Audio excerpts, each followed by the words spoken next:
The Hebrew word lave, or sometimes levav, typically translated as heart or mind, is an important term in the Hebrew and Aramaic of the Old Testament. It is the most commonly used anthropological term, even more so than terms like spirit, soul, or flesh. The meaning of lave does indeed have a lot of overlap with the English word heart. Both the Hebrew lave and English heart are used literally for the physical organ and metaphorically for more abstract anthropological concepts. Although some of the ways heart is used in contemporary English can lead one to unintentionally impose an anachronistic understanding upon what the biblical authors were attempting to communicate when they used this word. For there are some differences between what the ancient authors and their audience would have understood about the human heart and the way it is commonly thought about and spoken about in contemporary English. Therefore, since a word's meaning is determined by context and usage, to avoid such anachronisms, it is worthwhile to examine some of the different ways that this word is used within the Hebrew Bible. The English word heart and the Hebrew lave are most alike in that they both can refer to the physical organ, the literal blood pump at the center of the chest, behind the ribs. This is also the least common use for lave. There's only a few occurrences of the word that can only indicate the physical organ. For example, in the assassination of King Joram, and Jehu drew his bow with his full strength and shot Joram between the shoulders. So the arrow pierced his heart, and he sank into his chariot. 2 Kings 9:24. And a further example would be the gruesome imagery of a bear eviscerating a carcass, metaphorically representing what God was planning to do to the covenant-breaking Israelites. I will tear out your heart. Hosea 13:8. A further commonality between lave and the English heart is the association with emotions, although there are some significant differences worth pointing out here. It is typical in English to think of a metaphorical heart conceptually distinct from the literal physical organ, and it is the metaphorical heart that is considered as being the source or repository of emotions. Although in English, there can be some association with the physical heart and emotions.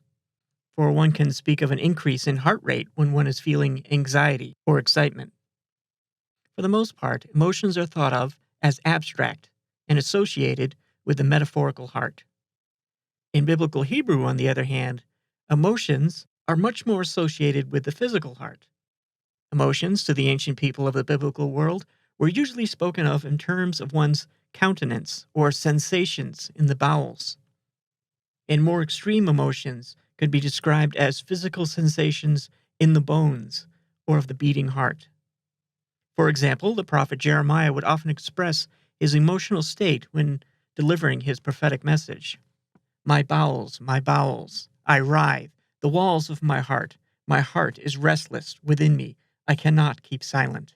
Jeremiah 4:19. My heart is broken within me, all my bones shake. Jeremiah 23:9. Although, when speaking of emotions, lave is usually a reference to the physical sensation of the beating heart, it can also be used regarding slightly more abstract notions like strength, weakness, fear, and courage. A typical way lave is used to express ideas of courage is in Yahweh's instruction for the Israelites to be courageous in battle. Let not your heart faint. Do not fear or panic, or be in dread of them. Deuteronomy 20:3. In the proverb, a glad heart makes a cheerful face, but by sorrow of heart the spirit is crushed. Proverbs 15:13. It is the heart that is described as governing one's emotional state. Yet even when expressing these more abstract ideas, there is still a firm cognitive connection with sensations in the body and of the physical heart. Another way the meaning of lave and heart overlap is they both can refer to the idea of something being at the center, middle, or inner part. This meaning is obviously derived from the location of the physical organ. Some examples in English would be the term heartland, referring to the central portion of a country, or the phrase, the heart of the matter, meaning the central issue of a given subject. A nuance that the Hebrew lave can carry that the English heart may not is that it conveys a sense of inaccessibility, mysteriousness, or incomprehensibility. Some examples of this use would be, "And you came near and stood at the foot of the mountain, while the mountain burned with fire to the heart of heaven, wrapped in darkness, cloud, and gloom." Deuteronomy 4:11. "Three things are too wonderful for me, and four I do not understand. The way of a ship in the heart of the sea." Proverbs 30:18 and 19. "You hurled me into the deep, the heart of the seas." Jonah 2:3. Now we come to the most common use for lave in the Hebrew Bible, and that is to reference a person's locus of mental activity. It is with this usage that lave and the English word heart are the most different. In English, concepts like thinking, reason, inner dialogue, and decision-making are typically associated with the brain, or in the head. Not so in ancient Hebrew, or even the wider ancient Near East. It seems to be the norm that in ancient cultures around the world, mental faculties were associated with the heart. It is, for the most part, unique to modern thought that the mind is conceptualized as a function of the brain, and thoughts and emotions are considered as emergent phenomenon of the nervous and endocrine systems. This is completely foreign to the pre-scientific world of the Bible. In biblical Hebrew, just as eyes are for seeing, ears are for hearing, the heart is for comprehending or understanding. This being the case, the bulk of occurrences of lave in the Hebrew Bible, as one would expect, are found in the wisdom literature. With just a terse survey of some of the ways heart is used in the Bible would demonstrate that what is being talked about is indeed mental activity. One such way is to describe inner dialogue. In Hebrew, this is done with the typical syntax of "he said in the heart," which in some translations may be rendered something like "he said to himself," or "I thought to myself." "And Abraham fell upon his face and laughed, and said in his heart." Genesis 17:17. "I said to myself concerning humans." Ecclesiastes 3:18. "Only fools say in their hearts." Psalm 14:1. Furthermore, the heart is described as the repository of knowledge and wisdom. "An intelligent heart acquires knowledge." Proverbs 18:15. "Behold, you delight in truth in the inner being, and you teach me wisdom in the secret heart." Psalm 51:6. "And it is the heart that thinks and ponders. The heart of the godly thinks carefully before speaking." Proverbs 15:28. An interesting example of the use of lave that shows that in Hebrew, the metaphorical heart is one's mental faculties and is distinct from the literal organ of the heart is a description of the death of Nabal in 1 Samuel 25. "And his heart died within him, and he became as a stone. And about 10 days later, Yahweh struck Nabal, and he died." The phrase, "his heart died within him," cannot be a reference to the literal organ, for if it was, his death would have been instantaneous, not taking the 10 days. What is likely being described here is a traumatic brain event, which first left Nabal mentally and physically incapacitated.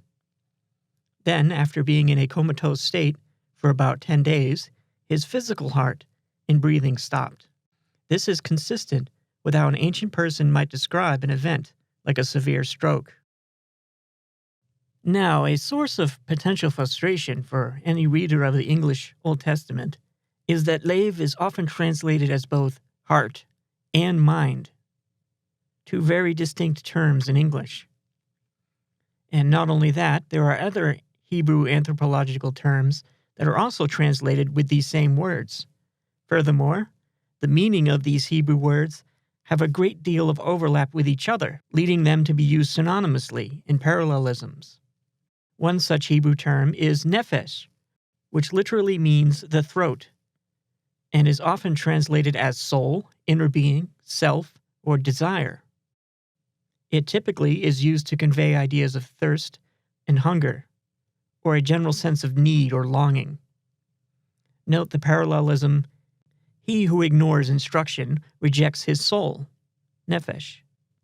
But whoever hears admonition acquires heart, lave. Proverbs 15:32. Here, nephesh and lave are used synonymously, to carry the idea that knowledge is a human need. And likewise, for wisdom will come into your heart, lev, and knowledge will be pleasant to your soul, nephesh, Proverbs 2:10. A further anthropological Hebrew term that overlaps its meaning with lev is ruach, literally meaning breath or wind, typically translated as spirit. The term ruach overlaps in meaning with lev in that they are both associated with speech, intellect, vitality, and disposition. A joyful heart, lev, is good medicine, but a crushed spirit, ruach, dries up the bones, Proverbs 17:22. And there is also the Hebrew term kiliot, literally the kidneys, typically translated as innermost being or heart. Note how the English Standard Version translates Psalm 26:2. Prove me, O Lord, try me, test my heart, kiliot, and my mind, lev. A word of caution here for the English reader. Be careful not to assume that the English distinction between heart and mind is something that existed in the mind of the ancient author. Now, there are two very important ways that an understanding of lev in the Hebrew Bible affect theology. The first is that Yahweh is described in anthropological terms, having a lev. The terminology of the heart of God is used much the same way as the human heart. A common usage is to express the idea that God makes choices, against which human choices are judged. Two clear examples of this usage of lev are God rejecting a current leader and replacing them with one of his own choosing. I will rise up for myself a faithful priest, one who will do what is in my heart and in my soul. 1 Samuel 2:35. And, but now your kingdom shall not continue. Yahweh has sought out a man after his own heart. 1 Samuel 13:14. And clearly associated with the idea of God's will is that he makes plans. The counsel of Yahweh stands forever, the plans of his heart to all generations. Psalm 33:11. The second major way lev is significant to the theology of the Bible is that the heart is the aspect of humanity of which God is most concerned. For it is with the heart that humans make conscious decisions of the will. Thus, it is the decisions of the heart that lead to moral or immoral behavior, and it is by what is in a person's heart that God judges. I, Yahweh, examine the heart. I test the inner parts, and give to each according to his way, according to the fruits of his deeds. Jeremiah 17:10. Man looks on the outward appearance, but Yahweh looks on the heart. 1 Samuel 16:7. But Yahweh of hosts, who judges righteously, who tests the heart and the mind. Jeremiah 11:20. And since immoral behavior was thought of as a result of a corruption of the heart, with delusional beliefs and foolish thinking, the needed correction to immoral behavior is a correction to the heart. Note, in the psalmist's plea for forgiveness, he asks, "Create in me a clean heart, O God, and renew a loyal spirit within me." Psalm 51:10. And through the prophet Ezekiel, Yahweh promises to cure the persistent covenant breaking of his people by giving them a new heart. Ezekiel 11:14-19. There is so much more that can be said about the use of lev in the Hebrew Bible.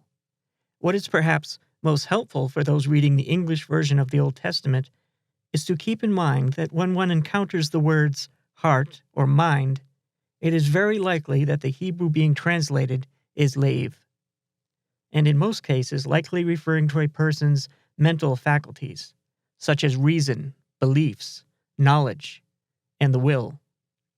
Although heart and mind are indeed the best words in English to translate lev, there is not a one-to-one equivalence in meaning. Perhaps a helpful illustration would be to consider the common trope in science fiction of transferring a person's consciousness, memories, and personality into a robot or another body by transplanting the brain. If an ancient Israelite were to compose such a story, it would not be the brain that is transplanted, but the heart. The significance of the Hebrew word lave to the theology of the Bible cannot be overstated. It is the condition of the human heart that God is most concerned with, for it is at the root of the problem of sin in the world. In Jesus' teachings, he makes this point very clear that there is this connection between behavior and what is in a person's heart. It is with the heart that a person believes and reasons. Thus, it is the heart that determines behavior and even one's perception of reality. Proverbs 4:23 sums this up with an admonishment to take an active role in curating the influences that shape our thoughts and beliefs. The New International Version translates this verse, "Above all else, guard your heart, for everything you do flows from it." Or, as the New Living Translation puts it, "Guard your heart above all else, for it determines the course of your life."